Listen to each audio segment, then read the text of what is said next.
Howdy folks, how are y'all doing? Trying to get a video out pretty quick for y'all since it's getting to the end of the week very quickly. Probably not going to get this one out until the beginning of next week actually. But as many of y'all have noticed, it is the month of June. I hope y'all have noticed that. And currently the world has been trying to turn that into the lovely Pride Month. So I was thinking to myself, what am I going to make this video on? And then something interesting happened last week, and that is a follow-up with Miss Casey Miller.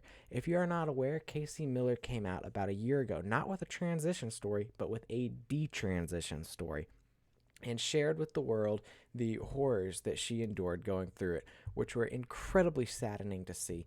But I was amazed with her courage in coming and speaking against what the media has been constantly pushing.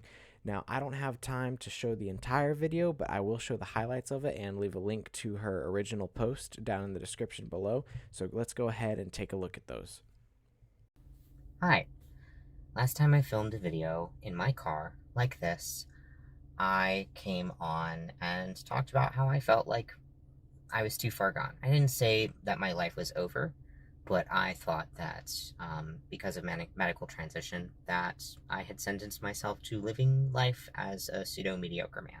In early October, I was still on testosterone, and in late October, I decided to stop cold turkey. But largely speaking, most of the changes are permanent. I've come to a point of acceptance with the current circumstances. My voice is this way. It's going to stay this way. You know, my hairline is still receded. It's not coming back. I had a double mastectomy, and I'm obviously, my breasts are not going to grow back. That's just not going to happen. Permanent changes everywhere. So why am I logging on now? People have found it helpful when I speak. I think the biggest thing that I want to say is that based on where I was at previously versus where I'm at now, when I filmed that video, I thought there was no hope for me. And now, several months later, I don't know what happened. Sometime in late April, I think a switch flipped for me. Because I cried for months. I was grieving for months. I was mad. I was angry. I didn't want to be here. And I kept trying to hang on. I have a purpose. Just don't know what it is yet, and I know I don't want to live, but I have to keep going. But something flipped in late April for me, and I don't know what it was.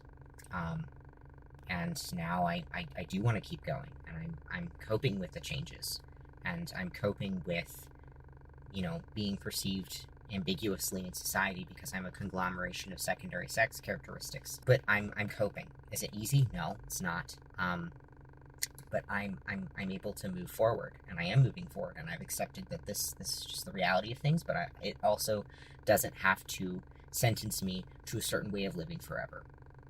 I can still do something great with my life, and I can still move on, and, you know, I don't have to let these changes dictate how I live my life forever, and I think I'm beginning to heal, which is not something that I thought even a couple months ago I could say. So, I guess what I'm trying to say is mainly for people who think that they are trans, or that they regret things, or that they're too far gone and they just can't go back. You're never too far gone to return to who you are. And that might look different for anybody.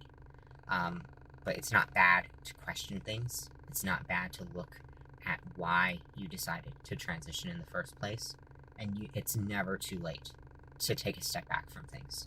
I guess the whole point of this is that I want to tell anybody that is in the throes of regret, in the throes of grief, is questioning where they're at with things, that it does get better.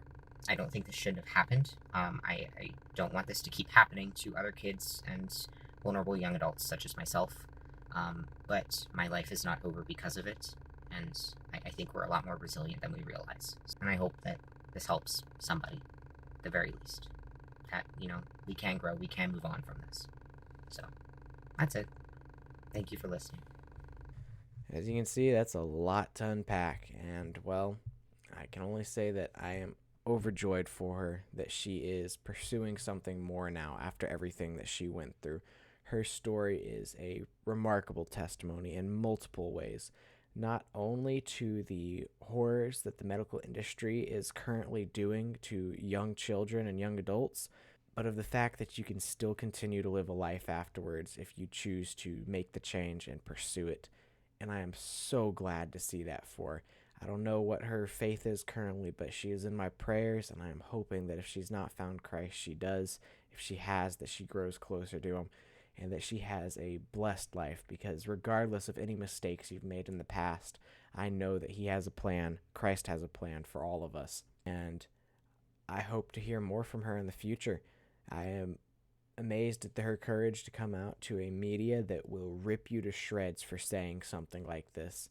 I am so glad to see this, and I hope that she has an excellent life after this, that she can cope with these changes, that she can repair whatever damage she can, and that she can continue and have a blessed life and continue for that something special that she is hoping for.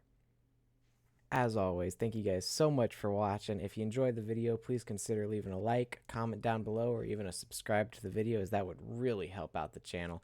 Thank you guys so much, and hopefully I'll see y'all in the next one.